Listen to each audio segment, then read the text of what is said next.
warahmatullahi wabarakatuh. Waalaikumsalam warahmatullahi wabarakatuh. Di sini rekan-rekan sekalian, perkenalkan nama saya Rifana Syafitri.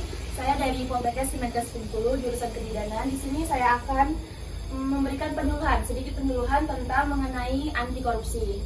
Nah, di sini saya akan menjelaskan tentang temanya ini, menanamkan nilai anti korupsi pada mahasiswa. Sebelumnya saya akan membagikan sedikit poster. Ini ada poster kecil, bisa dilihat dulu. Nah, baiklah, apakah di sini teman-teman sekalian sudah mengerti atau tahu tentang anti korupsi itu? Belum. Ya. Di sini saya akan sedikit menjelaskan ya tentang anti korupsi dengan judul tadi kan, menanamkan nilai anti korupsi pada mahasiswa. Saya sendiri, Rifana Syafitri. Nah, di sini latar belakangnya, pada hakikatnya korupsi itu adalah benalu sosial yang merusak struktur pemerintah dan menjadi penghambat utama terhadap prakteknya. Korupsi sangat sukar, bahkan hampir tidak mungkin dapat diberantas karena sangat sulit memberikan pembuktian. Di samping itu, sangat sulit mendekatkannya dengan dasar-dasar hukum yang pasti. Namun, akses perbuatan korupsi merupakan bahaya laten yang harus diwaspadai, baik oleh pemerintah maupun oleh masyarakat seperti kita ini. Nah, lanjut. Di sini masalah yang akan saya bahas yaitu yang pertama ada definisi korupsi, kemudian ada tujuan dari anti korupsi, kemudian yang ketiga itu ada nilai-nilai anti korupsi. Di sini saya akan melanjutkan. Yang pertama itu pembahasan kita adalah mengenai definisi korupsi.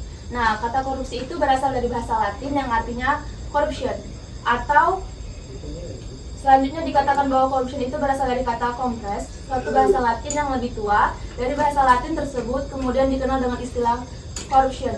Korup atau corruption ini artinya adalah korupsi adalah sesuatu yang busuk, jahat, dan dengan demikian arti kata korupsi ini adalah sesuatu yang busuk, jahat, dan merusak. Berdasarkan kenyataan tersebut, perbuatan korupsi ini menyangkut sesuatu yang bersifat amoral. Sifat dan keadaan yang busuknya menyangkut jabatan atau instansi dan aparatur pemerintah.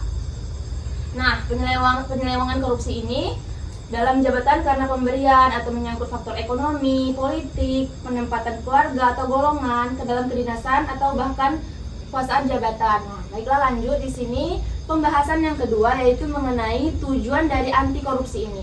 Nah, tujuan dari anti korupsi ini adalah untuk menekankan pada pembangunan karakter anti korupsi pada diri individu atau mahasiswa seperti kita ini ya. Nah, serta membangun semangat dan kompetensi sebagai agen of change bagi kehidupan bermasyarakat dan bernegara yang bersih dari bebas anti korupsi. Salah satu upaya pemberantasan korupsi ini adalah dengan sadar melakukan suatu gerakan anti korupsi di masyarakat. Ini kan banyak kita seperti anak muda ini, kita harus sadar dalam membangun gerakan anti korupsi. Karena kalau bukan kita sebagai generasi muda, siapa lagi yang akan membangun gerakan anti korupsi ini? Kemudian pembahasan yang ketiga ini mengenai nilai-nilai anti korupsi. Di sini ada 9 nilai anti korupsi. Yang pertama itu nilai kejujuran, di mana menurut Sugono kata jujur itu berhasil atau didefinisikan sebagai lurus hati, tidak berbohong, dan tidak curang. Kemudian yang kedua itu ada kepedulian. Nah, kepedulian itu adalah mengindahkan, memperhatikan, dan menghiraukan atau peduli terhadap sesama masyarakat atau terhadap mahasiswa. Kemudian yang ketiga itu ada kemandirian. Nah, mandiri di sini dengan tidak bergantung pada orang lain dan mengerjakan tugas dengan tanggung jawabnya masing-masing. Kemudian selanjutnya yang keempat itu ada kedisiplinan. Di sini disiplin adalah teratur atau ketaatan kita kepada aturan. Kemudian yang kelima itu ada tanggung jawab. Tanggung jawab adalah kewajiban kita menanggung segala sesuatu. Kalau terjadi apa-apa itu bisa dituntut atau dipersalahkan atau diperkarakan. Jadi kita harus sebagai mahasiswa ini kita harus punya sikap tanggung jawab. Kemudian yang selanjutnya adalah kerja keras. Nah, bekerja keras ini didasari dengan adanya kemauan. Kata kemauan menimbulkan asosiasi, pengendalian diri, keberanian, ketabahan, ketangguhan, dan banyak lagi. Kemudian yang ketujuh itu adalah kesederhanaan. Nah, di sini kata sederhana ini memiliki arti penting dalam interaksi dengan masyarakat di sekitarnya. Kemudian yang selanjutnya itu ada keberanian. Nah, untuk mengembangkan sikap keberanian itu demi mempertahankan pendirian dan keyakinan kita sebagai mahasiswa, jadi kita harus mempertimbangkan berbagai masalah dengan sebaik-baiknya. Kemudian yang terakhir itu ada keadilan.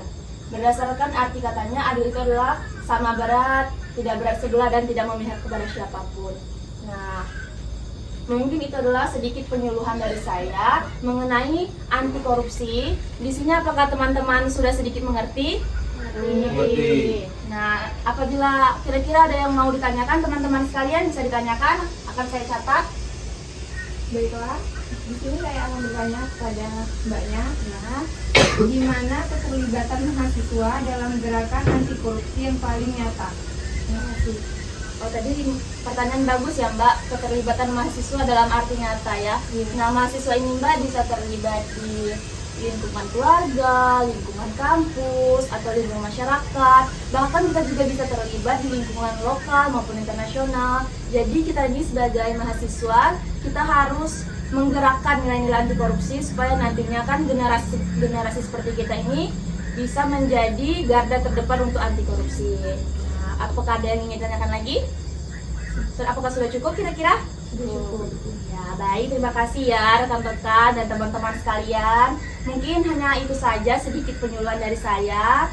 Saya akhiri, apabila ada kata ya dan kelakuan saya yang kurang berkenan, saya mohon maaf. Saya akhiri, wabillahi taufiq walhidayah. Wassalamualaikum warahmatullahi wabarakatuh. Waalaikumsalam warahmatullahi wabarakatuh. Ya, terima kasih banyak ya teman-teman. Sama-sama.